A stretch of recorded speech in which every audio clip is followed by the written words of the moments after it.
And on today's show, how small business planning can elevate your own business in your community. Part 3 of this week's series on packaging financial sales suites, the Sales Packaging Pro, Mark James. Hi everyone, I'm Steve Savant, syndicated financial columnist and contributing author to InsMark, Life Specs, and Backroom Technician. Let's get down to business. Well, welcome to day 3, Mark. Steve, thanks for having me again. Well, I love how you condense things down and make it manageable. A lot of our agents are not full-blown planners and advisors, and they actually sell packaged ways and suites, and they have their methodologies and approaches are sometimes very narrow. And you have so many. We're just talking about 5 this week that are popular. And this one, you tell me this is a huge one. I've been using it for a long time, but walk us through it. This is business planning. How big is business planning when people come to your suites and look at this? You know, this is one of the most popular modules that we have because a lot of financial advisors and insurance agents, they have a tough time breaking into working with small businesses. Backroom Technician by Advices can really help them accelerate their entry into this really great market. Well, I love, and I want to go back there for a second. This is a huge suite. We can't go through the whole thing today in our show, but we're just talking about so many things. I use their buy-sell agreement, their cross-purchase. I even have a few others, but I love the continuation. The fact finder is excellent. This is some of the basic issues. These are commonly asked questions, and I got to tell you, after 30 years being in the business, I can't remember the actual sequence. I always go down this line of thinking and ask the same questions I've been asking ever since you guys actually constructed and made this. Well, you know, a financial advisor once told me he uses Backroom Technician to really grow his business planning practice. And the way he does it is he puts together a customized presentation. Because you can customize the cover sheet for Backroom Technician, he actually goes out and takes a picture of a business, puts together a real thought-provoking presentation like we have here on business planning, actually delivers it to the business, and basically says, hey, to the business owner, when you have a chance, take a look at this. If you'd like to get together with me, I'd be happy to buy you a cup of coffee, and we can sit down. I can show you how I help small businesses in the area, because only about 25% of small business owners, have life insurance for any particular reason. So it's really important to be able to break into this market. It's very difficult to do that. When I'm looking at this, it's looking at all the kinds of partnerships that could, and Backroom Technician addresses all of them. I may be a sole owner. I may have partners and associates. I may be a S Corp, a C Corp. I might be an LLC. It addresses several different entities and how it works in succession planning. I think this is really important to note that I can come into this suite even if I've never met the client before, and I already have all that information all in the vast menu. I think you said you had over 600 and something reports. That's correct. And business planning, one of the modules that we have, has a lot of reports in it. Even though a lot of small business owners may have, for example, a cross-purchase buy-sell agreement in place, maybe you've got a partner in the business, for example, they don't necessarily have it funded. And that's the real big problem small business owners have. And of course, we can do a business continuation analysis, a needs analysis right in the software for a small business owner to tell them the most effective ways to finance and actually fund that cross-purchase or buy-sell agreement. When I'm looking through this and I'm looking at basic comment, I'm looking at the probability of death before 65, I've noticed that a lot of businesses that a small minority are same age. Maybe they're both in their late 50s or 60s. But today I've noticed intergenerational, where maybe the senior partner is 62, but the next people up are 48. 46, 39. And the spread between ages and being able to do this is a calculation that we have to make. And you incorporate that into the software. Yeah, we do that because, you know, most people, they don't like to adjust their mortality. It's something that's difficult to talk about or think about. We don't do that very often. But here we have in this report, Commonly Asked Business Continuation Questions, we have what is the probability of death prior to age 65, which would be most people's normal retirement age, and it's a lot larger than most people think. So to have a business continuation plan in place is so important for a small business. You know, sometimes business owners spend their health to get their wealth. So absolutely. So this is really a good thing to. All these questions, and what I was doing, I've looked at different areas of Backroom Technician as far as business, and anytime I have questions, this really is thought-provoking. I have actually sent this out ahead of the appointment and said, could you just read through these common questions and just go ahead and jot down the ones that really speak to you and really stand out to you. Absolutely, and again, with small business planning, It's not necessarily always just the death of the owner. It could also be the disability of owner or the loss of a key employee. These are all important things that could happen with small business, and planning for those scenarios is definitely something a small business owner would like to do. I like to be the quarterback of my team. I'm looking at this one here. It says, meet the planning team. I noticed that I want to be the CEO of the team if I'm the lead advisor, and whether I'm going to have an estate or a business planning attorney. And remember, much of Americans' total wealth is actually in their small business. So it really takes a lot of time to bring to bear what kind of not only business succession planning, but how that's going to impact the estate.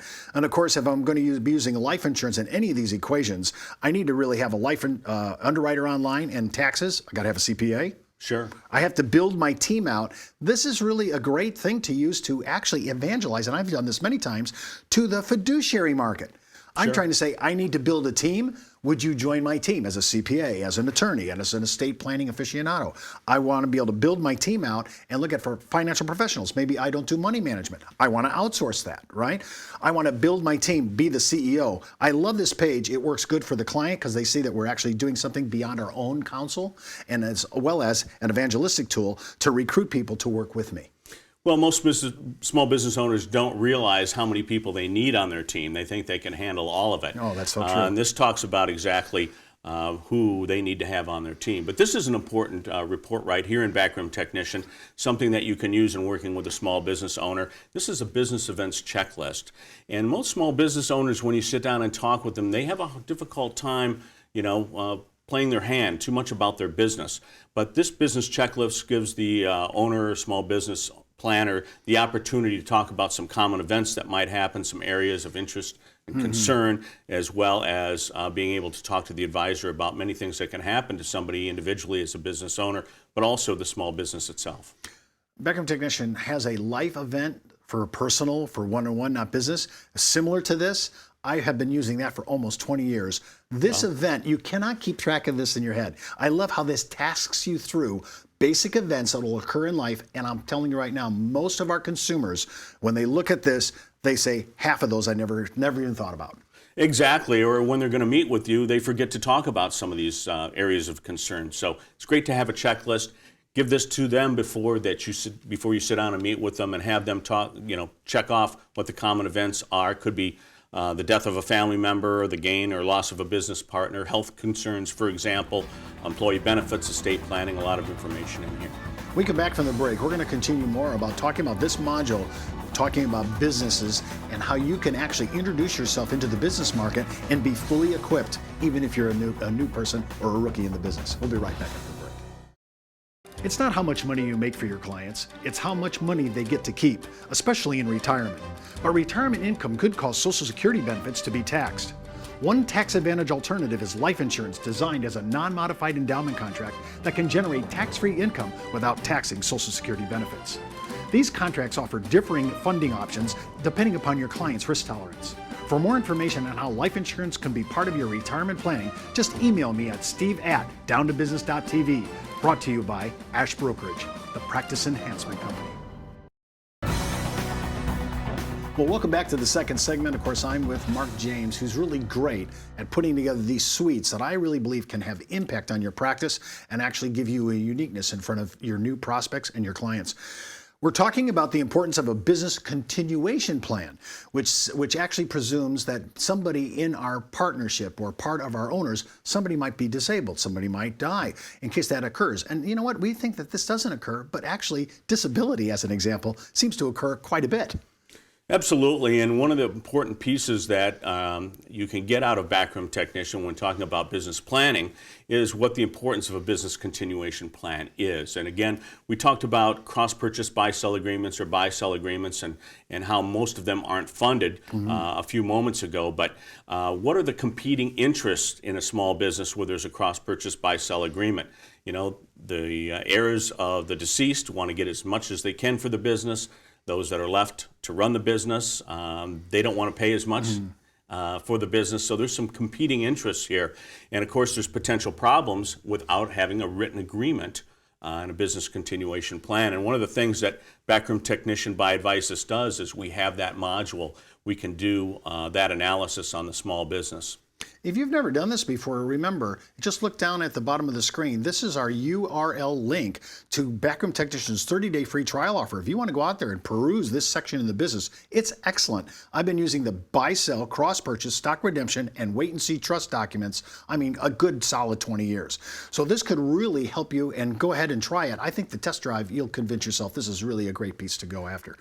Now, when we're talking about the importance, we're doing reasons to, I have the importance, now I have to value this. Absolutely, and reasons to value a business is because competing owners, or the heirs of competing owners in this case, have different reasons to value it a different way. So it's really important to get an independent valuation of the business. So you can set up that module of business planning and make it effective for both the owners and their heirs. So it's really a great piece on reasons to value a business here. And I can actually use the software to get a fair market value on this, to get it kind of in the game. Well, what we can do is we can show you through our needs analysis the best ways to pay for that business continuation and how to do that. And of course, there's a number of different ways you can do that in the evaluation, but bottom line is the least expensive way to pay for that business continuation once you value the business is to do it through life insurance, of course. And again, I'll mention that cross-purchase buy-sell agreements, a lot of them are in place, but most all of them aren't funded. When we're looking at the three basic concepts, and that leads me, when I first read this years ago, I said, well, somebody's walked through this valuation techniques. Talk about a little bit about the professionals behind Backroom Technician who put these documents together. Because we're not just talking about advisors, we're talking about people who know the valuation method. Well, at Backroom Technician by Advisus, we have a lot of industry professionals that help us, as well as most all of the reports in Backroom Technician are FINRA reviewed as well. So when we talk about experts in their field, we employ them to help us write these particular reports. We also have within our company experts on different areas of a practice as well that help put together and write all of these. This information can be quite heady and something very deep, but I've noticed that you not only have professionals writing this, but it's actually in English. It's pretty good communication skill sets who's writing this, because I got it most of the time on the first pass. Well, Steve, we call Backroom Technician reports written in what we call people speak or client speak. So we can take very complex investment and insurance topics, and we can really break them down so the client's going to be able to understand them. So we really write this not for the advisor as much as we do for the client. Now, you did mention that this is FINRA reviewed, and I've noticed that not only is it reviewed, but you actually have the FINRA reviewed paperwork behind these reports. So if it touches anything that's a security, anything possibly a security, you have that behind it. Even though most of the largest insurance companies and broker-dealers in the United States have reviewed Backroom Technician, and we have approvals from many of them. If you're not on that approved list, you can include the FINRA letters that'll print when you print a whole presentation together. So you can include those FINRA letters when you're sending it to your broker-dealer for review, for example. To me, that's really powerful, because everybody always says, hey, I want to be able to use this, but do I have to float this by my compliance officer? Well, you always have to push it through compliance. But most of the compliance, after seeing the FINRA reviewed docs, are pretty okay with using the software or a specific report. And also, because it's a customized approach, it's a customized presentation, you can also implement the broker-dealer's disclosures right in the presentation. So if you're looking to enter the business market and you're saying, I want to touch all these issues of business succession as well as business evaluation, this software is an educational tool. And I can't underscore this as much as I close out the show today. I learned so much from Backroom Technician strictly from an educational point of view. Most of us are not working through career shops. We don't have the education we once had back in the day. This is a great tutorial. If I didn't have it for anything else, I have it for my own support and my own knowledge base. It's huge. Well, that's all the time we have for today's show. Remember, before moving forward with any of the ideas on our show, always consult a tax advisor, legal counsel, or your broker-dealer compliance officer. Missed an episode? Just go out to our video archives. And remember, you could be wiser as an educated advisor. I'm Steve Savant. We'll see you tomorrow.